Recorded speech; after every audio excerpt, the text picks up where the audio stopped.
እኔ ብቻ አመስግኝበት፣ እኔ ብቻ እልል ብዬ፣ እኔ ብቻ ደስ ብሎ የሚያል ኢየሱስ ክርስቶስን የማያከብር ከሆነ አልተሳካልኝ። በጣም የሚፈልግ ከሆነ አይኑ ላይ ካለ ልጁ ነው የሚያሳየው። እግዚአብሔር ከወደደ የሚያደርግልህ እሱ ነው። የታሪክ ባለቤት እግዚአብሔር ነው። መሀል ላይ ቆመህ እኮ አይገባም፣ ካለቀ በኋላ ነው። እግዚአብሔር በጣም ከወደደ ኢየሱስ ጋር ይቀላቀላል። ምንም ሌላ ፕሮግራም የለም፣ ኢየሱስ ብቻ የለም። ሌላ እንትን ያደርጋል፣ እንትን ይሰራል፣ ቻው። እንደዚህ አይነት ነገር የለም። እግዚአብሔር ልጁን የማያከብር ነገር በዘላለም ፕሮግራም ውስጥ የለውም። የእግዚአብሔር ዘላለማዊ የማዳን እቅድ ውስጥ ያለ ነገር ብቻ ነው እዚህ ውስጥ። እውነቴን ነው የምላችሁ፣ ይሄ ጊዜ ይሄ ዘመን ያልፋል። ዘላለም አትፈልጉም መቀጠል? በዘላለም መንግስት መክበር ፕላን አታረጉም? ለጌታ ስትል የሚያስከፋ ነገር ቢኖር ዘላለም ትከብርበታል። ይሄ ሰውነት የሚያረጅ አይመስልም። ይደክማል፣ ይወድቃል፣ ይሞታል፣ ይቀበራል። ዘላለም አለ ከፊታል። ተጠነቀቅለትም አልተጠነቀቅም፣ ምንም አልክ ይሄ ዘመን እየሄደ ነው። ለጌታ ቀድሰን እንኖራለን፣ ዘላለማችን ይቀየራል። ኢያሱ የሚባል አንድ በጣም ታላቅ የዮሴዴቅ ልጅ ኢያሱ የሚባል በጣም ታላቅ ሊቀ ካህን ነበር።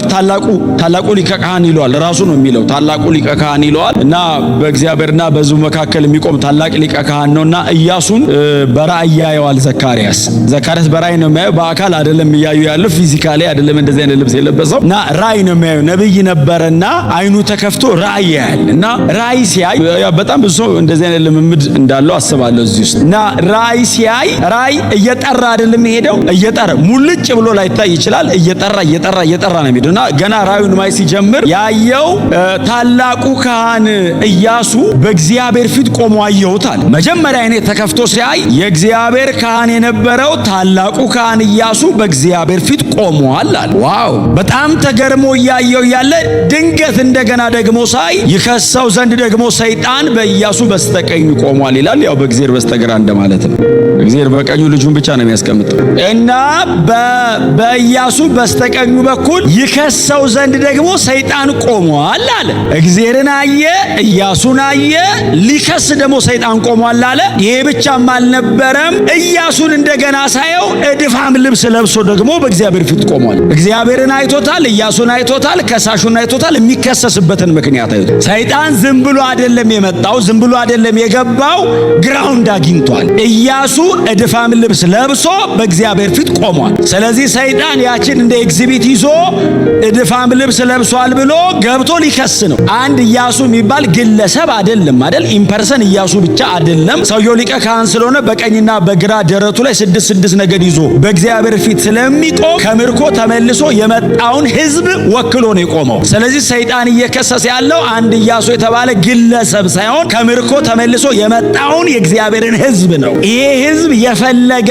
ቢደክም የአባቶቼ ከተማ ቤተ መቅደሱ መገንባት አለበት ብሎ ጨክኖ የመጣ የፈለገ ቢደክም የእግዚአብሔር ያውላችሁ። ባቢሎንና ፋርስ ማለት ዘንድሮ በየትኛው ሀገር እንደምገልጻቸው አላውቅም። በጣም ከባድ ስልጣኔ ነበረባቸው። በጣም የሴኩሪቲ ጥያቄ የሌለባቸው ሀገራት ናቸው። እና ከባቢሎን ከፋርስም እኮ አንመለስም ያለ ህዝብ እኮ አለ። ተመለሱ ሲባሉ በነ ዘሩባቤል በነ ነህምያ በነ ዕዝራ አማካኝነት ሲመለሱ አንመለስም ብሎ የቀረ ለምሳሌ መጽሐፍ አስቴር አንመለስም ያሉ ሰዎች ታሪክ ወደ አባቶቻችሁ ከተማ ተመለሱ። አልመለስም። ለምን? አግብቻለሁ፣ ወልጃለሁ፣ እርሻ አለኝ፣ ቤት ገንብቻለሁ፣ አልሄድም። ቤተ መቅደሱን እንገንባ፣ አልገነባም፣ አልመለስም ያለ ህዝብ ነው። ባቢሎን ከባድ ናት። ፋርስ በጣም ከባድ ነው። ያንን እምቢ ብለው የተቃጠለ ድንጋይ ቅጥር ለማድረግ የመጡ የአባቶቻችን ከተማ እግዚአብሔር የሰባ ዓመት ምርኮ ሲያልቅ ትመለሳላችሁ ያለው ትንቢት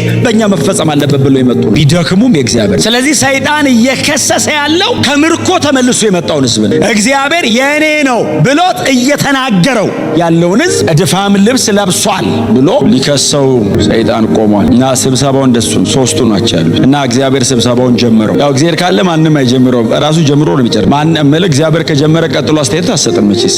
እና እግዚአብሔር ጀመረው። ሲጀምር እግዚአብሔር የጀመረው ከባዕድ ኢያሱና እግዚአብሔር ቤተሰብ ናቸው። ያኛው ባዕድ ምን ሊሰራ ነው የመጣው? ሰይጣን ሆይ እግዚአብሔር ከተጣራ ሰይጣንም ቢሆን አቤት ማንም ዝም አይላትም። ሰይጣን ሆይ አለ አቤት እግዚአብሔር ይገስጽ። እኛ በእግዚአብሔር እንገስጻለን። እግዚአብሔር ከሱ በላይ የለም፣ በራሱ ነው። እግዚአብሔር ይገስጽ አለውና ኢየሩሳሌምን የመረጠ አሁን አንድ ግለሰብ ነው የቆመው። እግዚአብሔር የሚመልሰው የከተማ ነው። ምክንያቱም ኢያሱን ብቻ አይደለም የሚከሰው ህዝቡን ነው። እግዚአብሔር የዋጀውን የኔ ነው ያለው ነው። ስለዚህ እግዚአብሔር ኢያሱን የመረጠ አይደለም ያለው ኢየሩሳሌምን የመረጠ እግዚአብሔር ይገስጽ አለውና ይህ አለው ህዝቡን እኮ ነው። ከእሳት የተነጠቀ ትንታግ አይደለምን? ባቢሎን የብረት እቶን ናት፣ ታቀልጣለች። እሳቱ በኃይል ሲነድ ከመካከል ተስፈንጥሮ አምልጦ የሚወጣ እንጨት አለ። እንደሱ አይደሉም። አምልጠው እኮ ነው የመጡት፣ የኔ ናቸዋል። ከእሳት የተነጠቀ ትንታግ አይደለምን አለ። ውጣ ከመሃል አለው። ችግር ካለም እኔና ህዝቤ እንጨርሳለን። እግዚአብሔር በሰይጣን በኩል ወግኖ ማናችሁንም አይመታም። አጠገባቸው ያለውን ሰው እግዚአብሔር በሰይጣን በኩል ቆሞ አይመታም በሉ። ይሄ ሲስተማቲካሊ ጠቅላላ የመጽሐፍ ቅዱሳችን ትምህርት ነው። እግዚአብሔር በሰይጣን በኩል ሳይዳ ያደርግ። ከቀጣህም እንዴት እንደሚቀጣህ ያቀበል። በሰይጣን በኩል አይመጣ። ውጣ አለ። አስወጣው። እድፋም ልብስ አልያዝክም አላለው። ኢያሱ አልለበስክም አላለው። ህዝቤ አልወደቀም አልደከመም አላለ። አንተ ውጣ እኔ አየለው ያለ። ሰይጣንን ካሰናበተ በኋላ እግዚአብሔር መጣና እንደዚህ አለ፣ እድፋሙን ልብስ ከላዩ ላይ አውልቁለት፣ እድፋሙንም ጥምጣም ከራሱ ላይ አውልቁለት አለና እነሆ አበሳን ካንተ አርቄአለሁ። አበሳ ማለት ሊትራሊ ቃሉ ሲተረጎም ኃጢአት ማለት። አበሳ ማለት ችግር ማለት። አበሳ የሆነ ነገር አለ። አበሳ ትክክለኛ ትርጉሙ ኃጢአት ነው። እዚህ ክፍል ላይ ያለ ኃጢአትን ማስወገድ የሚችል እግዚአብሔር ብቻ ነው። ቴክኒካሊ ኃጢአትን ልታስወግደው አትችል። ኃጢአት የመጀመሪያ ቀን ምንድነው መዝናኛ ነው። ሁለተኛ ቀን ለማድረው ከዛ ባህሪ ነው የሚሆነው። አትችሎም። እንቅ ነው የሚያደርግ። ሲነቅል የሚነቅለው እግዚአብሔር መጣና እንደዚህ ያለው ኃጢአትን ዛሬ ከአንተ ላይ አስወግጀዋል። ከሳሹን አስወጣ፣ ከሰስበትን ምክንያት አነሳ። ከዚህ በኋላ ድጋሚ ሰይጣን በዚህ በኩል እንዳይመጣ እግዚአብሔር ግራውንዱን አፈረሰ። በቃ ኃጢአትን ካንተ ላይ ዛሬ አስወግድ አለና ቀጥሎ እግዚአብሔር እንደዚህ ያለ አላቆመም። ይሄንን ማድረግ ንጹህ ልብስ አለብሰሃል። ንጹህ ልብስ ልበስ አይደለም ያለው፣ እኔ ልብስ አቀርባለሁ አለ። እኔ ንጹህ ነው እምለው ነው ማመጣው። ባንተና በህዝቡ ልክ አይደለም ማለት በእኔ የሳንቲፊኬሽን ሌቭል በእኔ የንጽህና መጠን እኔ ንጹህ ነው እምለውን አለብስሃለሁ። ከዚህ በኋላ እንዳትከሰስ ብቻ አይደለም ማረጋሃለሁ። አዎ ንጹህ ልብስ አለብስሃል። ይሄም ግን አይበቃህም አለ። በአደባባይ ላይ እሾምሃል። እግዚአብሔር ልማዱ ነው እንዲማረግ። ኢያሱ ጋር አይደለም የጀመረው፣ እያረገ ነው የመጣው። ከሳሽ አስወገደ፣ የሚከሰስበትን አነሳለ፣ ቀጥሎ ንጹህ ልብስ አለበሰውና ሾሞ ሰውየው። ይሄንን ብቻ ቢሆን ያረገው ይሄ ታሪክ ዘካርያስ ምዕራፍ 3 ላይ አይገባም። ምክንያቱም እግዚአብሔር አሮጌ ያወለቀ አዲስ ሲያለብስ የመጀመሪያው አይደል። ስለዚህ ለእንደሱ አይነት ሪፈረንስ በጣም ብዙ ታሪክ አለ ማንበብ ከፈለጋ። ከመጀመሪያው መጽሐፍ ጀምሮ እግዚአብሔር አሮጌ ያወለቀ አዲስ እያጠለቀ እድፋም ነገርን እያስወገደ ንጹህ ነገር እያለበሰ ነው የመጣው። ይሄንን ታሪክ ልዩ የሚያደርገው እግዚአብሔር ይሄንን ካደረገ በኋላ ኢያሱን በሰላም ወደ ቤት ሂድ አላለው። ቁም አለው። አሮጌ አውልቄልሃለሁ፣ እድፋማው ንጹህ አልብሻለሁ። ቁም። ለምን አለው? ቆይ ቁም፣ ካንተ ጋር አብረው ያሉ ሰዎች ምስክር ይሆኑኛል። እኔ ባንተ ላይ ዛሬ አዳኛል እናገራለሁ። እግዚአብሔር ምን ትላለህ? እግዚአብሔር ለብቻ አይደለም ነግራው፣ ካህናት አሉ ዙሪያ ላይ አብረው የሚያገለግሉ ይቁሙ፣ እናንተ ምስክር ናችሁ። ምንድነው እግዚአብሔር ሲሉት ባሪያዬን ቁጥቋጥን ካንተ አመጣ። እግዚአብሔር ኢያሱን አቁሞ ስለ ኢየሱስ ባሪያዬን ቁጥቋጥን አመጣዋለሁ አለ። አሮጌ ልብስ አውልቅልኝ፣ ንጹህ ልብስ አጥልቅልኝ የማይለኝ ንጹህ የሆነውን መሲህን ካህኔን አመጣለሁ አለ። እንዳንተ በየመንገዱ የማይደክም ካህን ይመጣላል። በልቤም በነፍሴም ያለውን የምፈጽምበትን እሱን አመጣለሁ። ቆም አለው። እንዳትሄድ አለው። አሮጌ አውልቄ ንጹህ ያለበስኩኝ እንደዚህ አልቀጥልም አለው። አዎ ባሪያዬን አመጣው። እግዚአብሔር ይሄንን ሲናገር ከ400 ዓመት በኋላ ስለሚመጣው ስለ ልጁ እግዚአብሔር ይሄንን እየተናገረ ኢየሱስ በቀኙዋል እልከዋለሁ። እሱ ይመጣል አለ። እሱ ይመጣና ይገላግለኛል አለ። ስሙን ቀጥሎ እግዚአብሔር እንደዚህ አለ። የሚመጣው ባሪያዬ ቁጥቋጥ ብቻ አይደለም ስሙ አለ፣ አንድ ድንጋይ አለ አለ። ኢየሱስን እኮ ነው አለት። በዚያ አለት ላይ 7 አይን አለ። ፍጹም ዕውቀት ነው። ኖሌጁ አልቲሜት ፍጹም ዕውቀት። አይን 7 ማለት 7 አይን የለውም ሲጀመር። እንደዚህ አይነትም አይን ላይ ነው ያለው አይመስለኝም። መንፈስ ነው ሁሉን ማወቁን እኮ ነው የሚያሳየው። ባሪያዬን እልከዋለሁ አለ። በልብ ያለውን በሙሉ ያውቃል። መሻቴ እላዩ ላይ አለ። ከዛ ቀጥሎ እግዚአብሔር እንደዚህ አለ፣ የዚህን ምድር በደል በአንድ ቀን አስወግደዋለሁ። እግዚአብሔር የምድርን በደል በአንድ ቀን ያስወገደው እኮ ኢየሱስን መስቀል ላይ ገሎ ነው። እግዚአብሔር እያወራ ያለው እኮ ክሮስ ነው። ክሮስ ሌላ ወሬ፣ ሌላ ኢሹ፣ ሌላ አጀንዳ የለውም። እግዚአብሔር የጥላውን ጨርቅ ቀይሮ አሮጌ አውልቆ ንጹህ አልብሶ ብዬ ምስጋና ፕሮግራም የለም። እግዚአብሔር የሆነ ነገር ህይወት ላይ ከሰራ ሰበብ ፈልጎ ልጁን ሊያከብርብን። በእውነት ነው ይኸውልህ አልቲሜትሊ ከገባ እኔ እዚህ መጥቼ እንድሰብክ እዚህ መጥቼ እንዳገለግል እድል ሲሰጠኝ እግዚአብሔር አንድ የሆነ ጥሩ ቦታ ቆንጆ እንደዚህ አይነት ነገር የለም። እግዚአብሔር ልጁን ማክበሪያ ሰበብ አግኝቷል ማለት ነው እንጂ የኢያሱን ጨርቅ ቀይሮ ሌላ አልብሶት ጥቅሱስ ማስገባት አያስፈልግም። ዝም ብሎ በጓዳ አድርጎለት ጨርሶ ቻው ሊለው። እግዚአብሔር ግን አቆመውና እንደዚህ ያለው ባሪያዬን እልከዋለሁ አለና የዚህን ምድር በደል በአንድ ቀን ከኃጢአት ጋር ያለኝን ጉዳይ በሱ በኩል እዘጋለሁ። ከዚህ በኋላ እኔ ኃጢአት ብዬ አላወራም ድጋሚ ኢሹ አይሆንም አላው እዘጋለሁ። የምድርን በደል ነው ማስወግደው በአንድ ቀን አለ። ይሄ ጌታችን ኢየሱስ ክርስቶስ በመስቀል ላይ የሚሞትባትን ቀን ብቻ አይደለም ዳግም ምጽአቱንም ደርቦ ነው የተነበየው።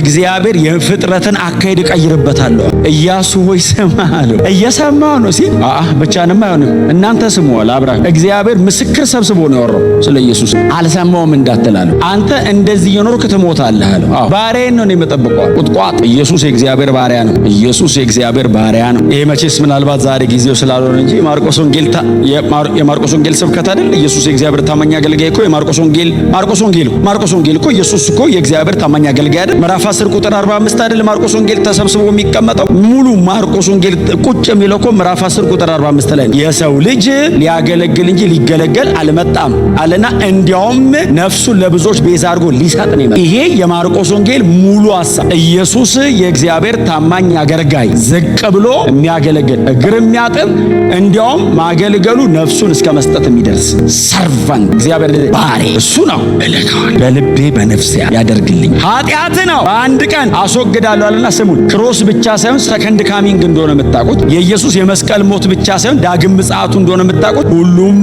አይደለም የሚለው ከበለሱ በታች ሆኖ ባልንጀራውን ይጠራል። ሌላ ህይወት ይጀመራል አለ ከባሪያዬ በኋላ እሱ ይዘጋዋል።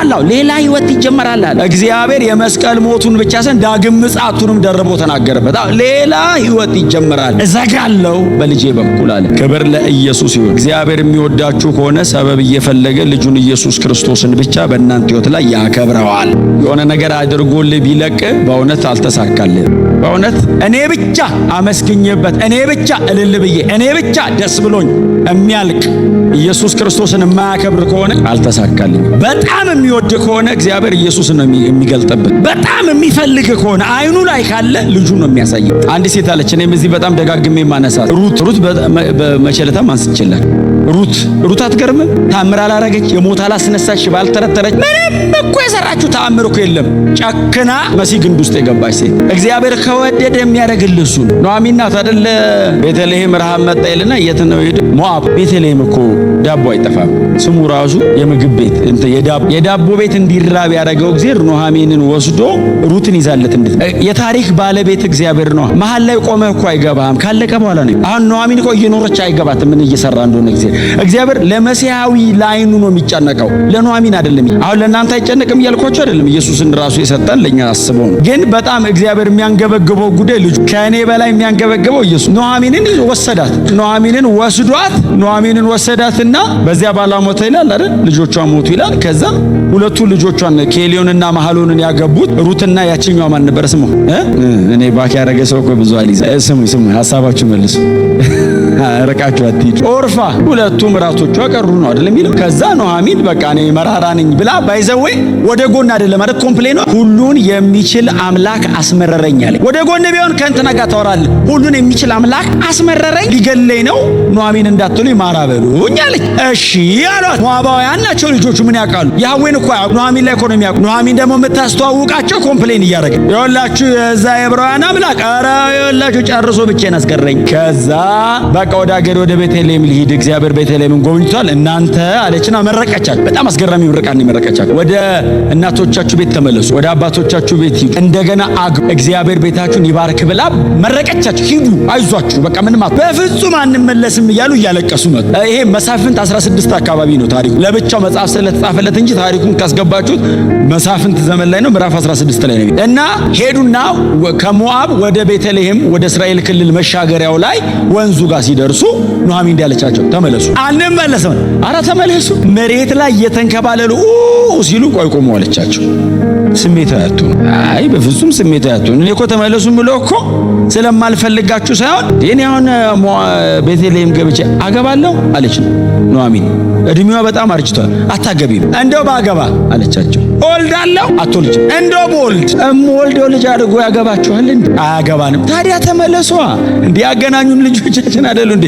ተመለሱ ስትል ኦርፋ ይላል ስማት። እኔ ግን ኦርፋ ትገርመኛለች። ኑኃሚን አግብታ ወልዳ ልጇ አድጎ ያገባኛል ብላ ነበር ማለት ነው የመጣችው። እንደሱ ማለት እኮ ነው። ስማት መንገድሽን ያቅና አምላክሽ ካንቺ ጋር ይሁን ብላ ሄደች። ስትሄድ የኑኃሚን ፈተናዋ ከባድ ስለሆነ ሩትን ማቆመቻትና አንቺም እንደ እህትሽ ተመለሽ አለቻት። አልመለስም ስትላት ኑኃሚን ልቀጥል ስትል ምንም እንዳትቀር እምትሄጂበት ቦታ ይሄዳል፣ እምትኖርበት ቦታ እኖራለሁ፣ እምትሞችበት ቦታ እቀበራለሁ። እኔና አንቺን የሚለየን ከዚህ በኋላ እንደማትመለስ ስታቅ ይዛት ተሻገረ። ሩት በዚህ ጭካኔ ወደ ቤተልሔም ስትሻገር አሕዛብ በእምነት ይድናሉ የሚል ስብከት ሞዓባዊ እግዚአብሔር ወደ ኢየሩሳሌም ቀላቅሎ ሰበከ። አሕዛቦቹ እኛ እንደምንድን እግዚአብሔር የምስራች ያለው ሞዓባዊቷን ኢየሱስ ግንዱስ ለመቀላቀል ጨክኖ ሞዓባዊቷ ሴት ስሙኝ፣ በሕጋቸው ሞዓባዊት ሴት ያገባ እስከ 8 ትውልዱ እኔ ቤተ መቅደስ እንዳይመጣ ብሏል። 9ኛው ራሱ ከመጣ አደባባይ ይቁም ብሏል። ሩት ሞዓባዊ ያገባች አይደለችም፣ ሞዓባዊት ናት ራሷ።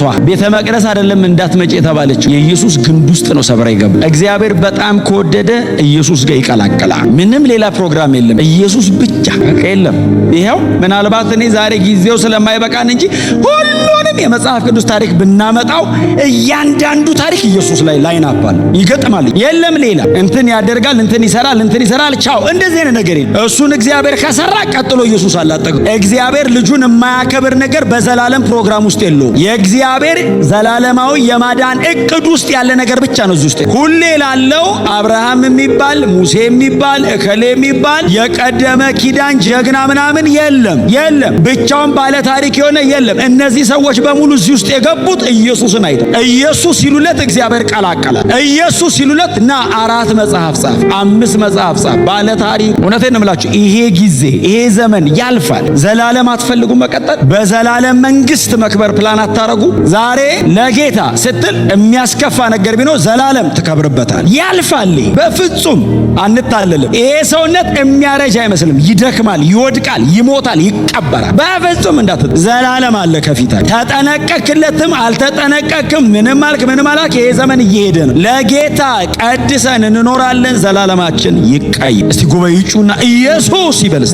ሩት መጣች። ምንም ፕላን አድርጋ አይደለም የመጣችው። ባይዘው አምላክሽ አምላኬ፣ ህዝብሽ ህዝቤ ሊሆን ይችላል። አምላክሽ አምላኬ ግን በነሩት ዘመን አይሆን። ለምን መሰለ? የሩት አምላክ ማለት ካሞሽ ማለት የበኩር ልጅ የሚታረድለት ሰይጣን የበኩር ልጅ ነው። ባይዘው ወስዶ የሚያርዱ በጣም ኢቪል ካደችው። ያንቺ አምላክ የኔ ነው በቃ በፍጹም አልፈልግም። ህዝብሽ ህዝቤ፣ አምላክሽ አምላኬ ካለች በኋላ ነው ህዝብሽ። እግዚአብሔር ገነጠላት፣ ከዛኛው ቀላቀላት። ኢየሱስ ግንድ ውስጥ ከገቡ 5 ሴቶች መካከል ብቸኛዋ ሞዓባዊት ናት። በ14 3 ማቴዎስ፣ በ21 2 ሉቃስ ሲያስቀምጥ ሩትን አልረሷት። ቦኤዝ የተጠቀሰው በሩት ነው። ባይዘው ሩትን ያገባው ቦኤዝ ተብሎ አይሁዳዊውን ሰው የጎተታ ያመጣ የንጉስ ዳዊት ቅድመያት፣ የጌታ ኢየሱስ ክርስቶስ ደግሞ ላይ ነው። የንጉስ ዳዊት ቅድመያት ነው። ባይዘው መሳፍንት ዘመን ላይ እኮ 4 ምዕራፍ ያላቸው እኮ ብዙ ሰዎች አሉ። መሳፍንት መጽሐፍ ዮፍታሔ፣ ጌዲዮን፣ ሶምሶን 4 ምዕራፍ እኮ ነው ያለ። ሩት 4 ምዕራፍ ይሰጥሽና ግቢ ስትባል እምቢ ብላ በስሟ መጽሐፍ ብቸኛ አሕዛብ ናት። ባይዘው በስሟ መጽሐፍ ያላት ብቸኛ ስክሪፕቸር ቅዱስ ቃል ላይ ቅዱስ መጽሐፍ ላይ መጽሐፍ አለ በስሟ ሩት። በኑኃሚን በእስራኤላዊቷ ስም አይደለም የተሰየመ፣ በሩት ነው። ሞዓባዊት የጻፈው ሳሙኤል ነው። ባይዘው ሩት አይደለችም የጻፈች። ሳሙኤል እስራኤላዊ ብቻ እንዳይመስልህ፣ ካህን ነው፣ መስፍን ነው፣ ነብይ ነው። ይሄን 3 ኦፊስ ሙሴና እሱና ኢየሱስ ናቸው አይደል የያዙት፣ ክህነትን፣ ነብይነትና መስፍንን። ይሄ ሰውዬ ማለት ከእስራኤላዊም በጣም ከባድ እስራኤላዊ ነው። ጻፍ አለው በሞዓባዊቷ መጽሐፈ ሩት። አትችልም። በኑኃሚን ላድርገው በቅንፍ እንዳታረግ። እግዚአብሔር ሰበብ ፈልጎ ኢየሱስን ብቻ ይግለጥብ። ከወደዱን ኢየሱስ ብለው ይውደዱን፣ ከጠሉን ኢየሱስ ብለው ይጥሉን። የሚቀበል ካለ ኢየሱስ ብለው ይቀበል። ኢየሱስን የማይወድ ላንተም አይጠቅምም። አልፈልግም። እኔ በግሌ አልፈልግም። ከኢየሱስ ውጪ አልፈልግም። ፈቃደኛም አይደለሁም። እኔ ዝግ ነኝ፣ ሩም የለኝም። ከኢየሱስ ውጪ የሆነ ነገር ከእድሜያችሁ ላይ ይሰባር። ኢየሱስ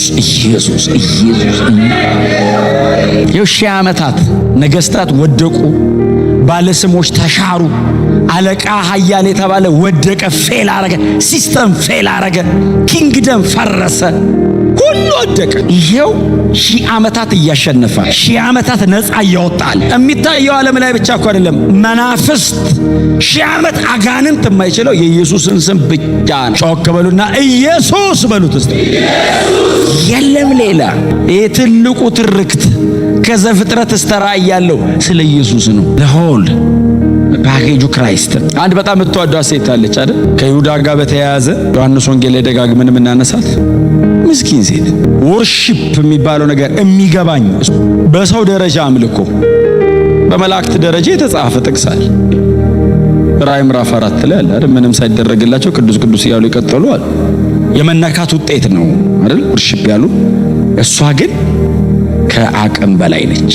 በነበረው ሶሻል ሲስተም ሳትያዝ በዚያ የዛሬ 2000 ዓመት በነበረው በአይሁዳውያን ካልቸር መካከል ለሴቶች ብዙ ቦታ አይሰጡም። ቀጥሎ እሷ ኃጢአተኛ በፍጹም ሊነኳት ሊያዩት ፈቃደኛ ባልሆኑ ሰዎች መካከል መነካት ምን ያህል ሲሪየስ እንደሆነ የምታውቁት አቋርጣው መጣች። ሊያዋርዷት ይችላሉ፣ ሊሰድቧት ይችላሉ። በሰው መካከል ክብሯን ነክተው ሊያስወጧት ይችላሉ። ምንም አልመሰላት፣ አልፋው መጣች። ለሱ ከሆነ ይሄንን ሁሉ እጋፈጠዋለሁ አለኝ የምትለውን ሽቶዋን መታ ኢየሱስ እግር ላይ ደፍታ እንባ ጨምራ በፀጉሯ እያበሰች። ወርሺፕ ነው፣ አምልኮ እንደሆነ የምታውቁት ኢየሱስ በሰጠው መልስ ነው። ሌላው ሰው የሆነ ነገር ሊመስለው ይችላል። በጣም ጥሩ ነገር እያደረገች ነው ለኢየሱስ ሊልህ ይችላል ሌላ ሰው። ኢየሱስ ተቀባዩ ነው የነገረን። ይሁዳ የሆነ አስተያየት ሲሰጥ ጌታ ምንድን ነው ያለው? ተዋት ለቀብር ያደርገዋለች። ተው አምልኮ ነው፣ እየተቀበልኩ ነው አለ። ሂዝ ጋድ እኮ መለኮት ነው እንደ አባቱ። ስለዚህ እየተቀበለ ነው። ታውረፍ ለቀብር ያደርገዋለች አለና አይ የ300 ዲናር ሽቶ፣ የ500 ዲናር ሽቶ፣ የ1 ሚሊዮን ዲናር ሽቶ፣ የስንት ሚሊዮን ዲናር ሽቶ እኮ ሊመጣ እኮ ከዲናሩ ጋር አይደለም ኢየሱስ ፕሮግራሙ ከልቧ ጋር ነው። ከዛ ኢየሱስ ጎትቶ የሷን የ300 ዲናር ሽቶ ጎትቶ ሞትና ትንሣኤው ላይ ሰፋው። ለቀብር ያረገች ሲል ያው ጌታ ገብቶናል አሉ ይላል። ቀጥሎ ግን ምን ማለት እንደሆነ አልገባቸውም ይላል። ያው ራሱ ገብቶናል ያለውም ሰውዬ መሃል ላይ ነበር አብሮ ነው። ስሙኝ፣ በኋላ ላይ ለቀብር ያርገዋለች ማለት ምንድነው? ሬሳዬን ሽቶ ልትቀባ ትመጣለች አይደል? እዚህ ጋር እግሬ እንደቀባችው እዛ ጋር ደግሞ ሬሳዬን ትቀባለች ነው። ሬሳዬን ልትቀባ ስትመጣ ተነስቼ ስለማታገኘኝ ሬሳዬን እንደቀባችሁ ቆጥሬዋለሁ አለ። ኢየሱስ መሞቱን መቃብሩና መነሳቱን አወራበት። በጣም የሚወድ ከሆነ ወስዶ እላዩ ላይ ነው የሚገጥምህ እና እሞታለሁ አለ። በዚህ ሽቶ ለቀብሬ እኮ ነው እሞታለሁ አለ። ቀጥሎ እቀበራለሁ አለ። ከዛስ ያኔ ስለማታገኘኝ አሁን እንደቀባችን ቆጥሬያለሁ ማለት እነሳለሁ አለ። ሰው አምላክ ሰው የሆነበትን የመጨረሻ ፕሮግራም በ300 ዲናር ወስጧል። የምታስታውሱ ከሆነ ኢየሱስ የተቀበረ መቃብር ላይ ሽቶ ልትቀባ ሄደችው እሱ አይደለች? በዮሐንስ ወንጌል ላውራው ማቴዎስና ሉቃስ ሌላም የጨመሩት ነገር አለ። ዮሐንስ ግን እዛ በጣም እንትን ነው አይደል? እና ምን አለ ዮሐንስ? ልትቀባ መጣች ይላል። ሽቶ ይዛ ልትቀባ መጣች። ሽቶ ከእጇ አይጠፋም። አንዳንድ ሰው ይገርማል። እኔ ለማንም ሰው መልእክት አልተናገርኩም፣ ግን ጥሩ እንትንሽ በቃ የአልባስጥሮስ ሽቶ ነው፣ በጣም ውድ ነው፣ ኢምፖርትድ ፐርፊውም ነው። እና ይዛ መጣችና ልትቀባው ስትሄድ ድንጋዩ ተንከባለዋል ብላ ወደ ውስጥ እንደዚህ ብላ ስታይ የለም። ጌታዬን ማን ወሰደብኝ ብላ ድንግጥ ብላ ልትቀባ የመጣችው ኢየሱስን ነው። እነሳለሁ የሚለውን እሷም አልገባትም። ያን ከዛ ዞር ስትል አንድ ሰው ቆሟል አጠገቧ። አትክልተኛ ነገር መሰላት እዛ ያለውን የመቃብር ስፍራውን የሚያስተካክልና ፊቱን አላየችው። ጌታዬን የወሰድከው አንተ ነህ አለችው። ሞቶ እኮ መቃብር እኮ ሞቶም ጌታዋ ነው። እዚህ ውስጥ አንድ የተቀበረ ሰው ነበር፣ አወጣኸው እንዴ? አይደለም ያለችው። ስቲል ሂዝ ማይ ሎርድ፣ ጌታዬ ነው። እዚህ መቃብር ውስጥ ሞቶም ጌታዬ ነው። ሎርድ ኩሪዮስ ነው ያለችው። ባይዘው የተከበረ ሰው ሳይሆን ከሰማይ የወረደ አዳኛል። አንተ ነህ የወሰድከው ጌታዬን ስትለው ለካ ራሱ ተነስቶ ዞራልን። ማርያም እናንተ ብትሆኑ ምንም እንደ ጥቅስ አትዩ። አሁን እናንተ በእውነት ነው ብላችሁ አሁን የተጻፈ ጥቅሱን ተውት። አንተ ቆመ እያለ በስምህ እከሌ ነው ቢጠራ ሰው አትሆንም። እኔ ሰው አልሆንም ማርያም ሲላት ለሚወዱት ቶሎ ቶሎ ይገለጥ የለ። ከነ ጴጥሮስ በፊት እኮ የመጀመሪያ የትንሣኤ ሰባኪ እሷ ናት። ኢየሱስ ተነስቷል የሚል የትንሣኤ ስብከት ለጴጥሮስ የሰበከችው ማርያም። ተነስቷል የትንሣኤ ምስክር ነኝ ላለው ሰውዬ ተነስቷል ያለችው እሷ ናት። ለትንሣኤ ሰባኪው የትንሣኤ ሰባኪ ነበር።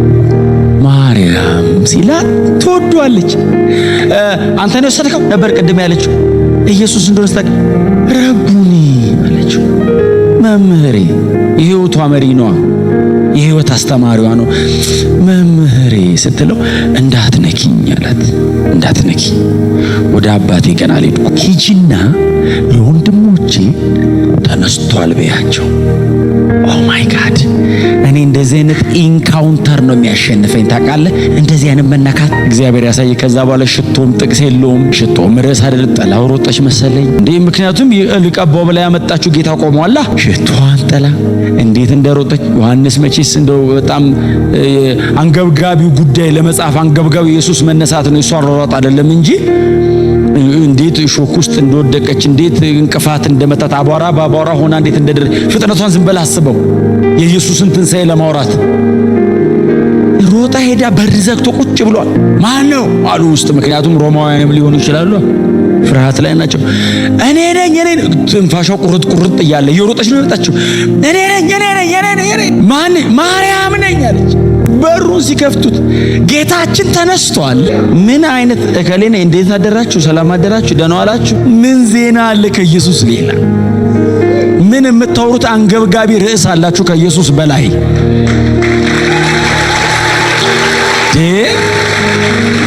ሌላ የላትም። ሰሞኑን 3 ቀን አልተገናኙም። እሷ ቤቷ ናት፣ እነሱ ፈርተው ተደብቀዋል። ጌታችን አለች ተነስቷል። ማ? ኢየሱስ? አዎ፣ ጴጥሮስና ዮሐንስ በዮሐንስ ወንጌል መሰረት ነው። ጴጥሮስና ዮሐንስ እየሮጡ ተነስቷል። ነገሩ እውነት ነው ማለት ነው። ይሄ ሽባ ተርተሩ ብቻ አይደለም ማለት ነው። ትንሣኤውም የምር ነው። ሲሮጡ ሉቃስ ሌላ በማርያም ስብከት ከቸርቹ 2 ሰው ባካረገ እነ ቀለዮጳ ተነስቷል። አዎ። እና አንቺ ታየኝ ነው የምትዩ? አዎ። ኢየሱስን እኔ ያየሁት ነው የምትዩ? ላንቺ ከተገለጠ ነገር እውነት አይደለም ብለው እነ ቀለዮጳና ማን ያጓደኛው ወደ ኤማሁስ ምዕራፍ 4። ምክንያቱም ጌታ ኢየሱስ ክርስቶስ ይኸውላችሁ፣ እኔ ግን ኢየሱስ አይገርምም። እነ ጴጥሮስ ሮጦ መቃብር እስኪመጡ እነ ቀለዮጳን ለመመለስ ሄዷል። ሂዝ ጋድ ኦምኒ ፕሬዘንት ነው፣ የትም አለ። አየህ፣ እነዚህኞቹ መቃብር ደርሰው እስኪያገኙ ድረስ እነ ቀለዮጳን ለመመለስ ወደ ኤማሁስ ሩቅ እንዳይሄዱ ነው፣ በጣም እንዳይደክሙ እኮ ነው። ሲመለሱ ይደክማቸው፣ ከዛ ይሄዳሉ። ምን አይነት ነገር ነው ባከና እያሉ ሲሄዱ ድንገት መሀላቸው መጣና ወደ እንደ ሰው ደካማ ፍጡር የለም። በጣም እየዛሉ እኮ ነው የሚሄዱት ነው የሚለው። አንተ እየመረራቸው ከዋናው ነው እየተለዩ ያሉት። ስልችት አንተ ወደ ቤት ስድ ይሰለቻል እንዴ? እኔ ከቤት ስወጣ ነው የሚሰለቸኝ። ወደ ቤታቸው እየሰለቻቸው ነው የሚሄዱት። ከህይወት ነው እየራቁ ያሉት። እንዲህ እየዛላችሁ የምትሄዱት አለ። አንተ ማታ ነው እንዲህ እየዛላችሁ የምትሄዱ ሲላቸው መዛላችን የገባው ማን ነው ብሎ አይጠይቅም ሰው። አንተ ኢየሩሳሌም እዚህ ስለሆነው ነገር እንግዳ ነህ እንዴ? ምን ከሌላ ሀገር ነው የመጣው? ምን ሆነ አላቸው። ሰው ታውቃለች፣ ሲሞት ነው ሚስጥር የሚወጣው። እውነቱ የሚወጣው እኮ ሰው ሲሞት። እንዲህ አሉት፣ ሞቷል።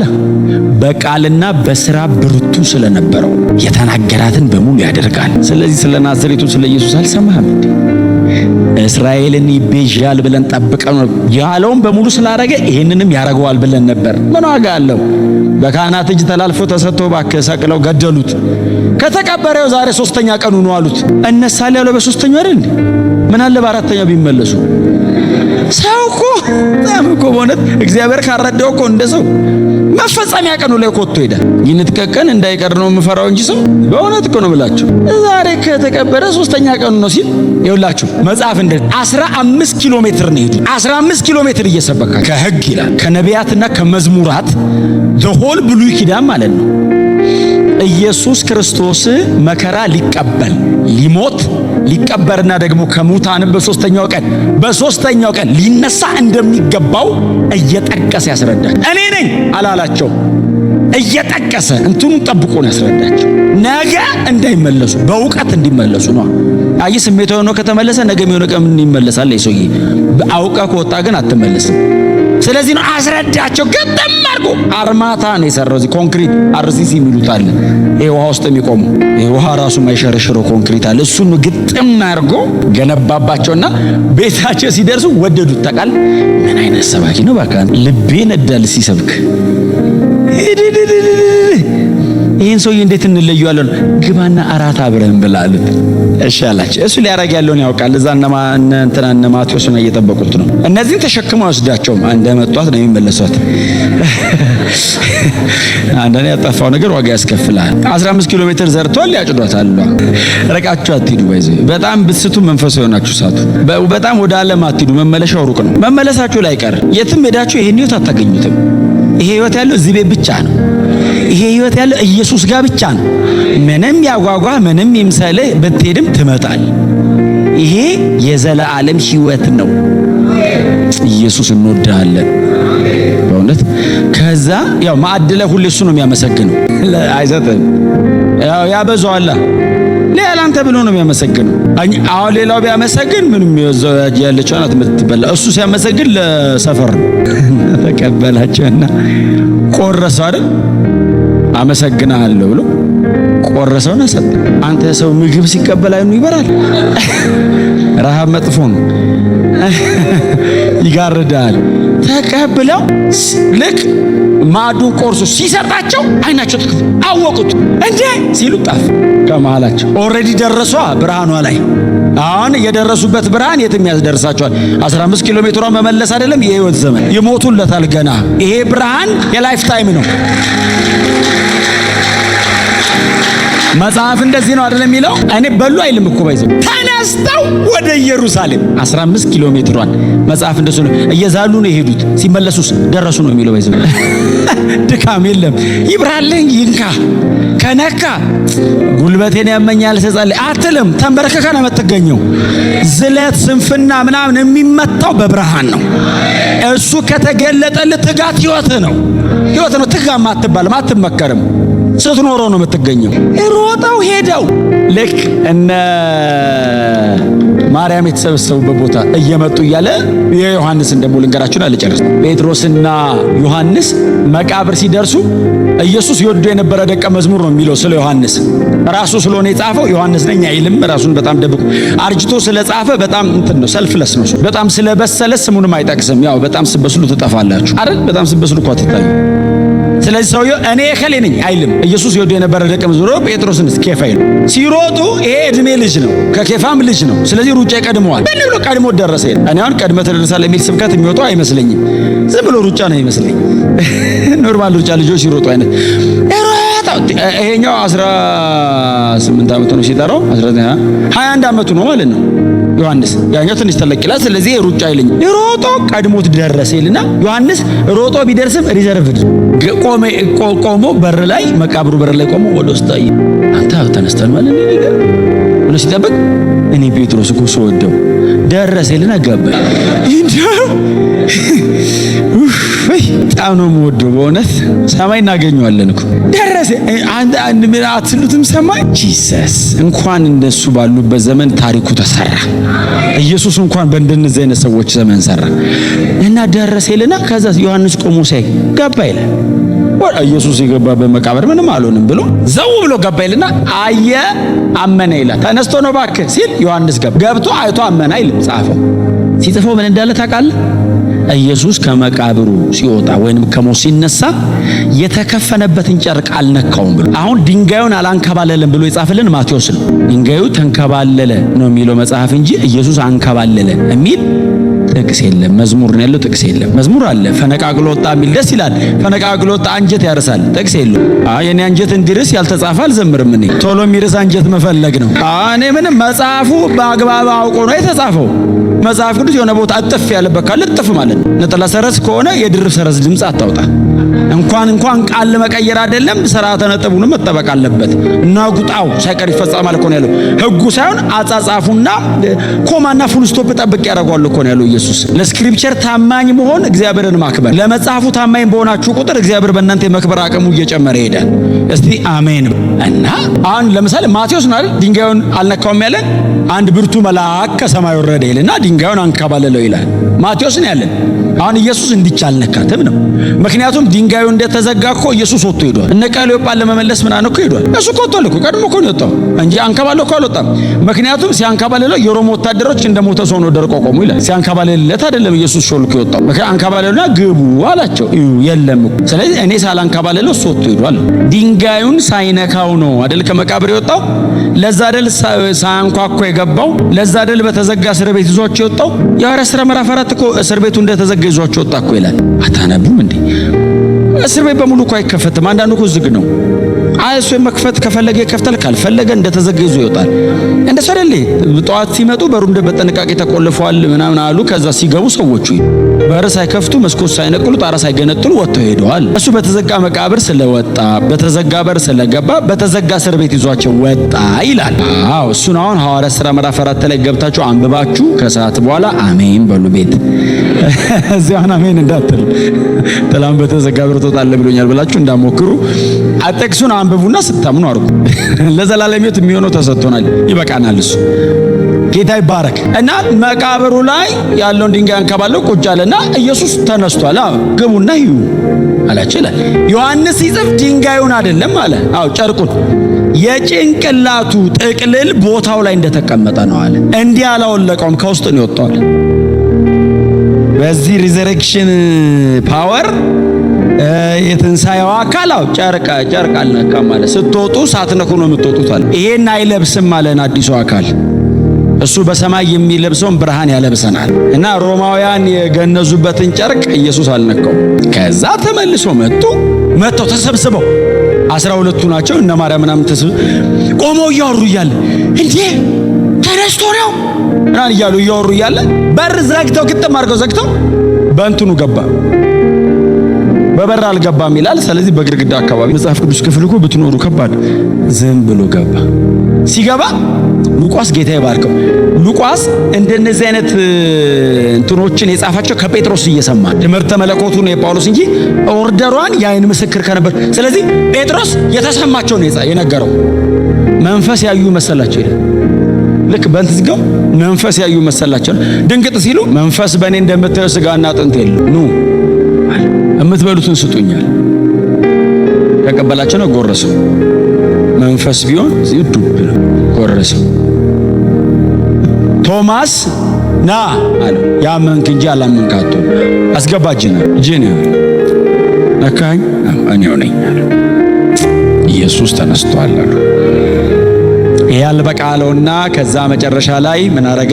40 ቀን አካባቢ ቆየ አይደል መሬት ላይ 40 ቀን ሲቆይ 40ንም ቀን እነሱ ጋር አልነበረም። ያው ሁሉ ኦልሞስት 40ንም ቀን ብቻ ምንም አብሯቸው አልነበረም። 13 የመጣ እንጂ አብሯቸው አያድርም። መጥቶ የሆነ ነገር ያረጋል፣ ያወራቸዋል። ምናምን ታምራናን አያረግም። ከዛ በኋላ ወሬ ነገር አውርቷቸው የሆነ ነገር ነግሯቸው አይዟችሁ ብሎ ትወደኛለህ ምናምን እያለ እነ ጴጥሮስን እየነገረ የሆነ ነገር እያለ ከዛ ሄደ። በ40 ቀን ውስጥ የኖረው አባቱ ጋር ነው። 13 በተለያዩ 13 ኢቨንቶች መጥቷል። መጨረሻ ላይ ጌታ ኢየሱስ እንደዚህ ያረጋቸው ነው አላቸው። ተሰብሰቡ ነው አላቸው። ዛሬ ልሄድ ነው አላቸው። የት? ወደ አባቴ። ወደ ቢታንያ ይዟቸው ወጣና ተዳፋት መሬት ነገር አለቻት አናቱ ላይ ይዟቸው ወጣና እያወራ እንግዲህ አላቸው እሺ ስልጣን ሁሉ በሰማይና በምድር ተሰጠኝ፣ ወደ ዓለም ሁሉ ሂዱ እያለ እያወራ መጽሐፍ እንደዚህ ይላል። ከመሬት ተነሳ ብድግ አለ። እያወራ እኮ የኢየሱስ እርገት የዓይን ምስክር ነበሩ።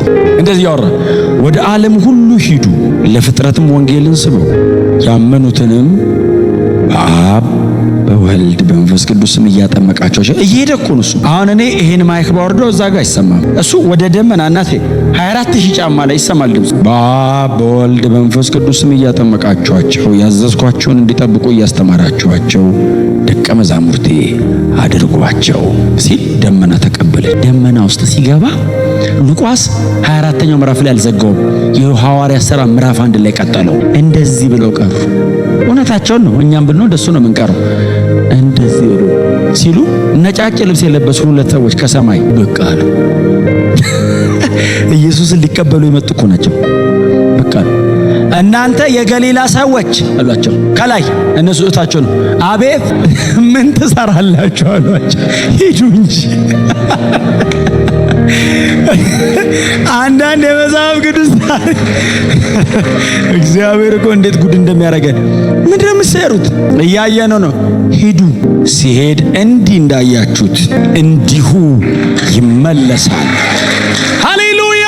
ኢየሱስ እንዲሁ ይመለሳል። ምን ማለት ነው? በዚህ ማነር ማለት ነው ትርጉሙ። በዚህ ማነር እንደዚህ እንደሸኛችሁት ፊዚካሊ እንዳያችሁት እንዲሁ በዚሁ ክብር ተመልሶ ይመጣል። አየ ሲሄድ እንዳያችሁት እንዲሁ ይመለሳል ማለት ሲመለስም ታዩታላችሁ። የትንሣኤ ቀን ትኖራላችሁ አላችሁ። አዎ ሲሄድ አይታችሁታል። አዎ ይመጣል። እንደዚሁ በዚህ ክብር ጌታችን ኢየሱስ ይመለሳል። It's a glorious gospel. ይሄ በክብር የተሞላ ወንጌል ነው። ሌላ ወንጌል የለም። ወንጌሉ ይሄ ብቻ ነው። እግዚአብሔር ከወደደ ኢየሱስን ያከብርብሃል። እግዚአብሔር ከወደደ ሞትና ትንሣኤውን ባንተ ሁኔታ ይገልጣዋል። ለዛ ነው ሞቱ በእኛ ሕይወቱ በእናንተ ይላሉ ሲሰብኩ። ምን አይነት ብርሃን ነው! አይ እኔ ቀኑን ሁሉ ለሱ ገደላለሁ፣ ሞቱ በእኔ ስራ፣ ሕይወቱ በእናንተ ማለት ነው። ሞትም ሕይወትም አለ፣ እኩል ሁለቱም ይገለጣል። ሞቱን እኔ ገልጠዋለሁ፣ አንተ ሕይወቱን ትገልጠዋለህ እኮ ነው ጳውሎስ። በጣም ጨካኞች ናቸው። ብርሃኑ ነው አንድ የሚያኖር። አሜን ነው። በእውነት ነው የምላችሁ። የዘላለም ሕይወት ከሰጠን የምንበላው አይከለክለንም። የምንበላውን ቢከለክለንም እንድትሞት ከፈቀደ ራሱ እግዚአብሔር ሊወስድ ነው ማለት ነው። የት ትሄዳለህ ብትሞት? እሱ ጋር እኮ ነው የምትሄደው። ብንሄድ ደግሞ ከጌታ ጋር ልንሆን ደግሞ እንናፍቃለን። አሜን በሉ። ነው አይዟችሁ አትሞቱም። ግን ብትሞቱስ እውነቴን እኮ ነው። ወደ ጌታ ብሄድስ ማይ ጉድነስ የተሻለ ሰማይ አለ እንዴ! ለንጽጽር አይቀርብም በፍጹም ለንጽጽር ከዚህ አካል ጋር ከዚህ ሲስተም ጋር ከዚህ ከወደቀ ዓለም ጋር ከዚህ አውሬ ከሚገዛበት ዓለም ጋር ከወደቀ ከዚህ ስርዓት ጋር ሰማይ በቅምሻ እንደዚህ ካረገን እዛማ ስንገባ ምን እንደምንሆን እንደው ዮሐንስ እግዚአብሔር ይስጠው። አሁን የእግዚአብሔር ልጆች ነን አለ። ወደፊት ንሳሉት እንጠፋ ይሆን? ኧረ አንጠፋም። ታዲያ ሲገለጥ እናየዋለን፣ እርሱን ራሱን እንመስለዋለን። ሃሌሉያ! በከበረ አካል ይመጣል። አዎ እናየዋለን፣ ከዛስ እንመስለዋለን። ለዚህኛው የእግዚአብሔር ልጆች የሚል ቮካብለሪ ተገኝቷል። ለዛኛውስ የለኝም አለ። ያኛው ክብሩ ራሱ ቃል የለውም አለ እና ራሱን ግን እንመስላለን። በከበረበት ክብር ልንቀላቀለው እንነጠቃለን።